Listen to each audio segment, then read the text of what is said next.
हाँ जी hello students, ਅੱਜ ਜਿਹੜਾ ਆਪਣਾ ਲੈਕਚਰ ਹੈਗਾ ਤੁਹਾਡੇ ਪਾਸ ਉਹ ਕੰਟੀਨਿਊਟੀ 2 ਹੈਗਾ ਜੀ। ਤੁਹਾਡੇ ਕੋਲ 6 ਕੁਐਸਚਨ ਆਪਾਂ ਪਹਿਲਾਂ ਡਿਸਕਸ ਕਰ ਚੁੱਕੇ ਹਾਂ ਤੁਹਾਡੇ ਕੋਲ। ਠੀਕ ਹੈ ਜੀ, ਕੰਟੀਨਿਊਟੀ 2। ਸੋ ਕੰਟੀਨਿਊਟੀ 2 ਹੈ ਜੀ। ਤੋ ਇਹਦੇ ਵਿੱਚ ਕੀ ਕਰਨਾ ਹੈਗਾ, ਆਪਾਂ ਕੁਐਸਚਨ ਨੰਬਰ 6 ਤੋਂ ਮੈਂ ਤੁਸੀਂ ਪਹਿਲਾ ਪਾਰਟ ਸਭ ਨੇ ਦੇਖ ਰੱਖਿਆ ਹੋਏਗਾ, ਤਾਂ ਇਹਦਾ ਮਤਲਬ ਪਾਰਟ ਨੰਬਰ ਤਾਂ ਮੈਂ ਉੱਥੋਂ ਹੀ ਸਟਾਰਟ ਕਰ ਰਿਹਾ ਤੁਹਾਡੇ ਪਾਸ 7ਵੇਂ ਕੁਐਸਚਨ ਤੋਂ। ਤਾਂ ਇਹ ਵੈਰੀ ਇੰਪੋਰਟੈਂਟ ਕੁਐਸਚਨ ਹੈ ਜੀ, ਮਤਲਬ ਇਹ 100% श्योर ਕੁਐਸਚਨ ਵਿੱਚੋਂ ਕੁਐਸਚਨ ਹੈ ਸੀ BSc ਲਈ ਵੀ ਮਾਸਟਰ ਕੈਡਰ ਲਈ ਵੀ। ਸੋ ਆਪਾਂ ਜ਼ਰੂਰ ਧਿਆਨ ਨਾਲ ਦੇਖੀਏ। ਇੱਥੇ ਤੁਹਾਡੇ ਕੋਲ ਆਪਾਂ ਕੀ ਕਰਨਾ ਹੈ, ਇੱਥੇ ਦੇਖੋ 1 ਤੇ ਹੈ ਤਾਂ limit x approaches to 1 negative. ਇਹ ਚ ਦੋ ਵੇਰੀਏਬਲ ਹੈ ਤਾਂ ਕੰਡੀਸ਼ਨਾਂ ਦੋ, ਮਤਲਬ a ਤੇ b ਨਿਕਾਲਨੇ ਨੇ ਤੁਹਾਡੇ ਕੋਲ ਕਨਸਟੈਂਟਸ, ਤਾਂ a ਤੇ b ਦੋਨਾਂ ਤੇ ਕੰਡੀਸ਼ਨ ਹੈ, ਸੋ ਇਕੱਠਾ ਲਾਣਾ ਪੈਣਾ ਦੋਨੋਂ। ਇਸ ਵਾਰ ਲੈਫਟ ਰਾਈਟ ਦੋ ਇੱਕ ਨਹੀਂ ਯੂਜ਼ ਕਰ ਸਕਦੇ। ਸੋ ਔਨ ਤੇ 11 ਬਰਾਬਰ ਹੈ ਰਾਈਟ ਤੇ ਹੈਗਾ ਤੁਹਾਡੇ ਕੋਲ ਇੱਕ पॉजिटिव। ठीक है, तो 5ax माइनस 2b। ठीक है जी। सो एक सीधा भरो जी, पुटिंग की कोई ज़रूरत नहीं। 3a प्लस b आ गया जी, उधर 11 आ गया, इतने एक सीधा भरोगे तो तुहाडे कोल 5a माइनस 2b आ जाएगा। सो ठीक है जी, तुहाडे कोल ए वाली तुहाडी सीधी सिचुएशन बन गई। ਹੁਣ ਇਹਨਾਂ ਦੋਨਾਂ ਨੂੰ ਤੁਸੀਂ ਸਿਰਫ ਸੋਲਵ ਕਰਨਾ ਹੈਗਾ। ਤੁਹਾਡੇ ਪਾਸ ਦੋਨਾਂ ਨੂੰ ਸੋਲਵ ਕਿਆ ਕਰਨਾ ਹੈ, ਤੁਸੀਂ ਸਿੰਪਲ ਜੇ ਤੁਹਾਨੂੰ ਆਬਜੈਕਟਿਵ ਟਾਈਪ ਕੁਐਸਚਨ ਆਵੇ ਤਾਂ ਤੁਸੀਂ ਸਿਰਫ ਵੈਲਿਊਜ਼ ਪੁੱਟ ਕਰਕੇ ਹੀ ਦੇਖ ਲਓ। a ਦੀ ਵੈਲਿਊ 3 ਹੈ, ਠੀਕ ਹੈ, b ਦੀ 2 ਹੈ, ਇੱਥੇ 3 ਭਰ ਕੇ ਦੇਖੋ, 3 ਗੁਣਾ 3 ਤੇ 2 ਬਣ ਗਿਆ। a ਦੀ ਵੈਲਿਊ 15 ਤੋਂ, ਤਾਂ ਇਹਦਾ ਮਤਲਬ a ਦੀ ਵੈਲਿਊ 3 ਆਏਗੀ। ਜੇ ਤੁਸੀਂ ਬੋਰਡਸ ਲਈ ਟਰਾਈ ਕਰ ਰਹੇ ਹੋ ਤੁਹਾਡੇ ਪਾਸ, ਤਾਂ ਤੁਸੀਂ ਬੋਰਡ ਦੇ ਪੇਪਰ ਲਈ ਤੁਸੀਂ ਸੋਲਵ ਕਰਕੇ ਦਿਖਾ ਦੇਣਾ। ਤੁਸੀਂ ਸ਼ਾਰਟਕਟ ਲਈ ਕਰ ਰਹੇ ਹੋ ਤੁਹਾਡੇ ਕੋਲ, ਠੀਕ ਹੈ, ਮਾਸਟਰ ਕੈਡਰ ਤਾਂ ਤੁਸੀਂ ਜਿਹੜਾ ਹੈਗਾ ਸਿੱਧਾ ਕਰ ਦੇਣਾ। ਸੋ ਅਗਲੇ ਕੁਐਸਚਨ ਤੇ ਆ ਜੀ। ਗ੍ਰੇਟੈਸਟ ਇੰਟੀਜਰ ਦੀ ਡਿਸਕੰਟੀਨਿਊਟੀਜ਼ ਦੇਖਣੀਆਂ ਨੇ। ਡਿਸਕੰਟੀਨਿਊਸ, ਸੋ ਜਿਹੜਾ ਗ੍ਰੇਟੈਸਟ ਇੰਟੀਜਰ ਹੁੰਦਾ ਨਾ, ਇਹਦੇ ਲਈ ਯਾਦ ਰੱਖਣਾ ਡਿਸਕੰਟੀਨਿਊਸ at all integral points. Integral points, ਸੋ ਇਹ ਜਿਹੜਾ ਹੈਗਾ ਹੈ ਆਲ ਇੰਟੈਗਰਲ ਪੁਆਇੰਟਸ ਤੇ ਡਿਸਕੰਟੀਨਿਊਸ ਹੁੰਦਾ ਤੁਹਾਡੇ ਕੋਲ। ਠੀਕ ਹੈ, ਉਹਦਾ ਕਾਰਨ ਸਿੱਧਾ ਹੈ ਤੁਹਾਡੇ ਪਾਸ ਵੀ, ਜੇ ਤੁਸੀਂ limit x approaches to integer ਲਿਆ, ਉਹਦੀ ਪੋਜ਼ਿਟਿਵ ਸਾਈਡ ਲਈ ਹੈ ਗ੍ਰੇਟੈਸਟ ਇੰਟੀਜਰ ਤੇ। ਠੀਕ ਹੈ, ਤਾਂ ਇਹਦਾ ਆਨਸਰ a ਹੀ ਆ ਜਾਣਾ। ਤੇ ਜੇ ਤੁਸੀਂ limit x approaches to a the negative greatest integer ਚ ਲਈ ਹੈ ਤਾਂ ਇੱਕ ਘਟ ਕੇ ਆਂਦਾ ਹੁੰਦਾ। ਸੋ ਇਹ ਕਦੇ ਵੀ ਬਰਾਬਰ ਨਹੀਂ ਆਉਂਦੀਆਂ ਤੇ ਲਿਮਟ ਕਦੇ ਵੀ ਐਗਜ਼ਿਸਟ ਨਹੀਂ ਕਰਦੀ। ਸੋ ਇਹ ਯਾਦ ਰੱਖਣਾ ਤੁਹਾਡੇ ਪਾਸ ਇਹ ਆਲ ਇੰਟੈਗਰਲ ਪੁਆਇੰਟਸ ਤੇ ਤੁਹਾਡੇ ਕੋਲ ਹੈਗਾ ਜਿਹੜਾ। ਉਸ ਤੋਂ ਬਾਅਦ ਕੁਐਸਚਨ ਨੰਬਰ 9 ਤੇ ਆ ਗਏ ਆਪਾਂ। ਕੁਐਸਚਨ ਨੰਬਰ 9 ਤੇ ਜਦੋਂ ਆ ਗਏ ਤੁਹਾਡੇ ਕੋਲ, ਉਹਦੇ ਵਿੱਚ ਕਿਹਾ ਹੈ ਕਿ ਫਾਈਂਡ ਦਾ number of points of discontinuity. ਠੀਕ ਹੈ, ਸੋ ਤੁਹਾਨੂੰ ਕੁਐਸਚਨ ਦੇ ਵਿੱਚ ਆ ਦਿੱਤਾ ਹੋਇਆ ਔਰ ਤੁਹਾਨੂੰ ਕਹਿ ਰਿਹਾ ਕਿ ਡਿਸਕੰਟੀਨਿਊਟੀਜ਼ ਦੱਸੋ। ਠੀਕ ਹੈ, ਅਗਰ ਤੁਸੀਂ ਇਸ ਫੰਕਸ਼ਨ ਦੀ ਗੱਲ ਕਰੋ ਤੁਹਾਡੇ ਪਾਸ, ਔਰ ਆਪਾਂ ਪਹਿਲੇ ਲੈਕਚਰ 'ਚ ਕਿਹਾ ਸੀ ਇਹਦੀ ਡੈਫੀਨੇਸ਼ਨ ਇਦਾਂ ਦੀ, ਇਹਦੀ ਡਾਇਗਰਾਮ। ਸੋ ਇਹ ਕੰਟੀਨਿਊਸ ਹੈ। ਠੀਕ ਹੈ, ਜੇ ਇਸ ਕੁਐਸਚਨ ਦੀ ਗੱਲ ਕਰੋਗੇ ਤਾਂ ਤੁਹਾਡਾ ਕਾਰਨਰ ਸ਼ਿਫਟ ਹੋ ਜਾਏਗਾ -1 ਤੇ, ਬਟ ਇਹ ਵੀ ਕੰਟੀਨਿਊਸ ਹੈ। ठीक है, the difference of two continuous function is again continuous. So difference of two continuous function is continuous, तो वो continuous है, तो therefore की होगा therefore no point of discontinuity, तो कोई भी पॉइंट डिसकंटिन्यूटी का नहीं होएगा। सो ये याद रखना जी, आ इंटैगरल वाला ते आ वाला ਤੁਹਾਡੇ पास नो पॉइंट का मतलब 0। ये वाले ਜਿਹੜੇ ਹੈਗੇ ਆ ਇਹ ਮਾਸਟਰ ਕੈਡਰ ਲਈ ਵੀ ਇੰਪੋਰਟੈਂਟ ਹੈਗੇ ਆ ਜੀ ਤੁਹਾਡੇ ਪਾਸ, ਤੇ ਜਿਹੜਾ जेई ਲਈ ਵੀ ਇੰਪੋਰਟੈਂਟ ਹੈ ਕਿਉਂਕਿ ਇਹ ਚੀਜ਼ਾਂ ਪੁੱਛੀਆਂ ਜਾਂਦੀਆਂ ਨੇ। ठीक हो गया जी। सो क्वेश्चन नंबर 8 भी कर लिया, आप क्वेश्चन नंबर 9 भी कर लिया ਤੁਹਾਡੇ ਕੋਲ। ठीक है जी, क्वेश्चन नंबर 10 CBSE ਦੇ ਵਿੱਚ ਆਇਆ ਹੋਇਆ ਹੈਗਾ ਤੁਹਾਡੇ ਕੋਲ। ਸੋ क्वेश्चन नंबर 10 ਦੀ ਗੱਲ ਕਰੀਏ। ਸੋ क्वेश्चन नंबर 10 ਦੇ ਵਿੱਚੋਂ ਆਪਾਂ ਨੂੰ ਕਹਿ ਕੀ ਰਿਹਾ ਹੈਗਾ ਤੁਹਾਡੇ ਕੋਲ। ਸੋ क्वेश्चन ਨੂੰ ਥੋੜਾ ਜਿਹਾ ਧਿਆਨ ਨਾਲ ਦੇਖਣਾ, ਬਾਕੀ ਇਹਦੇ ਵਿੱਚ ਇੰਨਾ ਲੰਬਾ ਚੌੜਾ ਚੱਕਰ ਹੈ ਨਹੀਂਗਾ ਤੁਹਾਡੇ ਕੋਲ।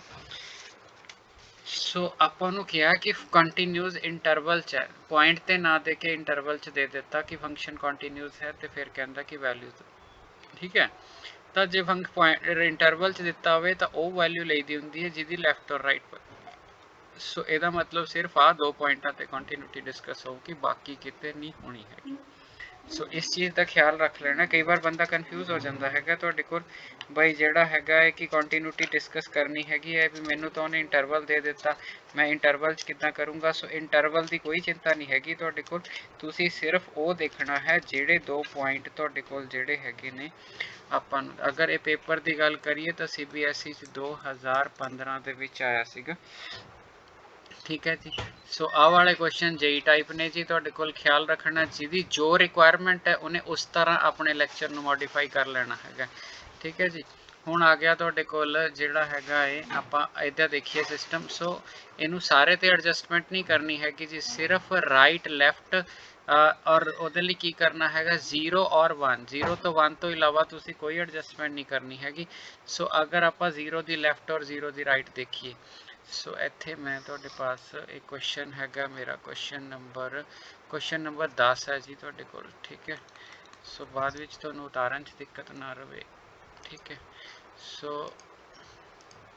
ਸੋ ਕੁਐਸਚਨ ਨੰਬਰ 10 ਹੈ ਜੀ ਤੁਹਾਡੇ ਕੋਲ। ਤਾਂ ਇਹਦੇ ਵਿੱਚ ਆਪਾਂ ਨੇ ਕੀ ਕਰਨਾ ਹੈਗਾ ਤੁਹਾਡੇ ਕੋਲ,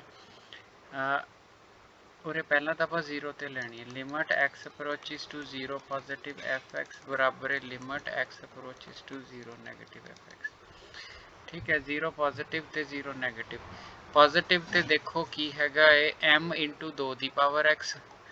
ਠੀਕ ਹੈ। ਪੋਜ਼ਿਟਿਵ ਤੇ ਹੈਗਾ ਏ ਤੁਹਾਡੇ ਕੋਲ m ਇੰਟੂ 2 ਦੀ ਪਾਵਰ x, ਤੇ ਨੈਗੇਟਿਵ ਤੇ ਹੈਗਾ ਏ ਤੁਹਾਡੇ ਪਾਸ sin x ਓਵਰ x। ਸੋ ਜੇ ਇੱਥੇ x0 ਦੋਗੇ ਤਾਂ m ਹੀ ਆ ਜਾਣਾ ਹੈਗਾ, ਤਾਂ ਇੱਥੇ 1। ਸੋ ਮਤਲਬ ਦੇਖਣ 'ਚ ਲੱਗਦਾ ਹੈ ਤੁਹਾਡੇ ਕੋਲ ਬੜਾ ਡਿਫਿਕਲਟ ਕੁਐਸਚਨ ਹੈ, ਬੜਾ ਅਜੀਬੋ ਗਰੀਬ ਕੁਐਸਚਨ ਹੈ, ਬਟ ਇਸ ਕੁਐਸਚਨ ਵਿੱਚ ਕੁਝ ਵੀ ਨਹੀਂ ਹੈਗਾ ਤੁਹਾਡੇ ਕੋਲ।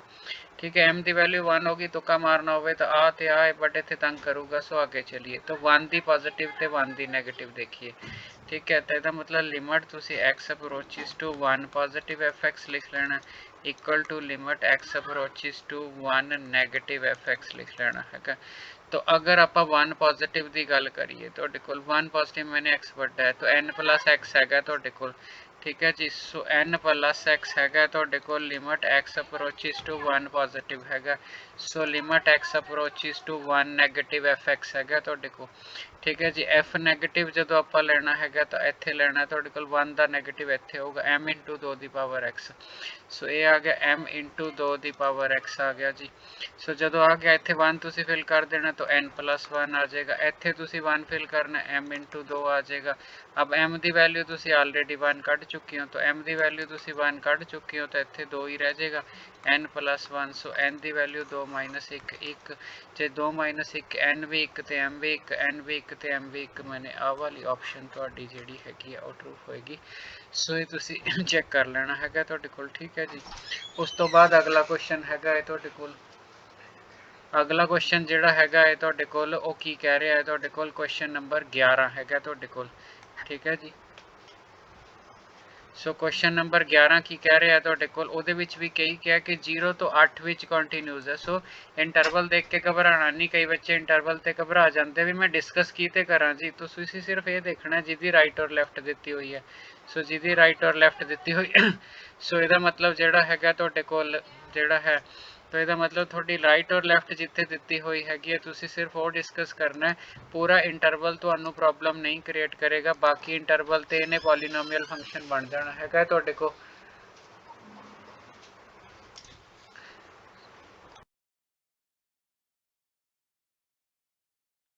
तो आप पहुँच गए हैं जी 11 नंबर क्वेश्चन के उत्ते, ते 11 नंबर क्वेश्चन ध्यान नाल देखना जी।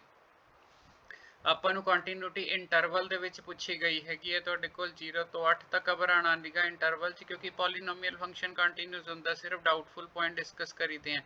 ਅਗਰ ਡਾਊਟਫੁਲ ਪੁਆਇੰਟ ਦੀ ਗੱਲ ਕਰੀਏ ਤੁਹਾਡੇ ਕੋਲ, ਠੀਕ ਹੈ ਜੀ, ਤਾਂ ਫਿਰ ਜਿਹੜਾ ਹੈਗਾ ਹੈ ਤੁਹਾਡੇ ਕੋਲ ਡਾਊਟਫੁਲ ਪੁਆਇੰਟ 'ਚ ਸਿਰਫ 2 2 ਹੈ ਤੇ 4 4 ਹੈਗਾ ਤੁਹਾਡੇ ਕੋਲ, ਬਾਕੀ ਦਾ ਕੋਈ ਡਾਊਟਫੁਲ ਨਹੀਂ ਹੈਗਾ। ਇਹਦਾ ਮਤਲਬ ਆਪਾਂ ਕੰਟੀਨਿਊਟੀ 2 ਤੇ ਡਿਸਕਸ ਕਰਾਂਗੇ ਤਾਂ 4 ਤੇ ਡਿਸਕਸ ਕਰਾਂਗੇ, ਬਾਕੀ ਚੀਜ਼ਾਂ ਤੇ ਨਹੀਂ ਕਰਾਂਗੇ। ਠੀਕ ਹੈ ਜੀ। ਸੋ ਤੁਸੀਂ ਕੁਛ ਨਹੀਂ ਕਰਨਾ ਹੈਗਾ। ਅਗਰ ਮੈਂ ਇੱਥੇ ਲਵਾਂ ਤੁਹਾਡੇ ਕੋਲ ਲਿਮਟ, ਮੈਂ x ਅਪਰੋਚਿਸ ਟੂ 2 ਨੈਗੇਟਿਵ ਲੈ ਲਵਾਂ। ਠੀਕ ਹੈ। ਤਾਂ 2 ਨੈਗੇਟਿਵ ਤੇ ਤੁਸੀਂ ਆ ਲਿਖੋਗੇ ax, ठीक है, प्लस b, आ वाली चीज़ें लिखोगे ना, तो ਇਹਦਾ मतलब ਤੁਸੀਂ ਉਰੇ 2 ਫਿਲ ਕਰੋਗੇ। 2 ਪੋਜ਼ਿਟਿਵ ਵਾਲੀ ਕਿਹੜੀ ਆ ਜਾਏਗੀ, ਉਹਦੇ ਵਿੱਚ ਤੁਹਾਡਾ ਆ ਜਾਏਗਾ limit x approaches to 2 positive, तो 3x प्लस 2 आ जाएगा। ठीक है।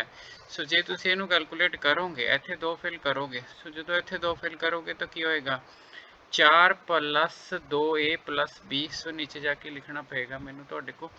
सो जे मैं उरे लिखा, चलो लिख देना उरे 4 ठीक है स्पेस हैगी इत्थे 2 भरिया 2 ਦਾ 4 आ गया जी सो प्लस इत्थे 2a आ गया ठीक है जी तो इत्थे तुहाडा b आ गया इज इक्वल टू इत्थे फिल करोगे इत्थे तुहाडे कोल सीधा ही 2 फिल करना 6 + 2 8 आ गया सो एक इक्वेशन तैयार होगी जी तुहाडे कोल ठीक है सिमिलरली तुसी दूसरी इक्वेशन कित्थों तैयार कर लेनी है 4 इत्थे फिल कर देना 12 ते सिमिलरली जे तुसी दूसरी इक्वेशन देखोगे इत्थे 4 लो इत्थे 14 आ जाएगा ठीक है जी उस तो बाद इत्थे 4 लेना इत्थे आ जाएगा 8a ठीक है 4 दूनी 8 ठीक है प्लस इत्थे 5b आ जाएगा ये दोनों इक्वेशंस तुसी आपस में सॉल्व करनी है और सॉल्व करके तुहाडा जिहड़ा आंसर आ जाएगा ना सो आंसर आ जाएगा एक बार चेक कर लेना वैसे देख लो तुसी सॉल्व करने की लोड़ ही नहीं पैंदी ऑप्शन होण तां आ देखो 3 है 8 ती 24 5 दूनी 10 24 चो 10 गए 14 सौ सैटिस्फाई हो रहा है तो इट मीनस तुहाडा क्वेश्चन हो गया सॉल्व करने की लोड़ ही नहीं हुंदी सैटिंग कर लो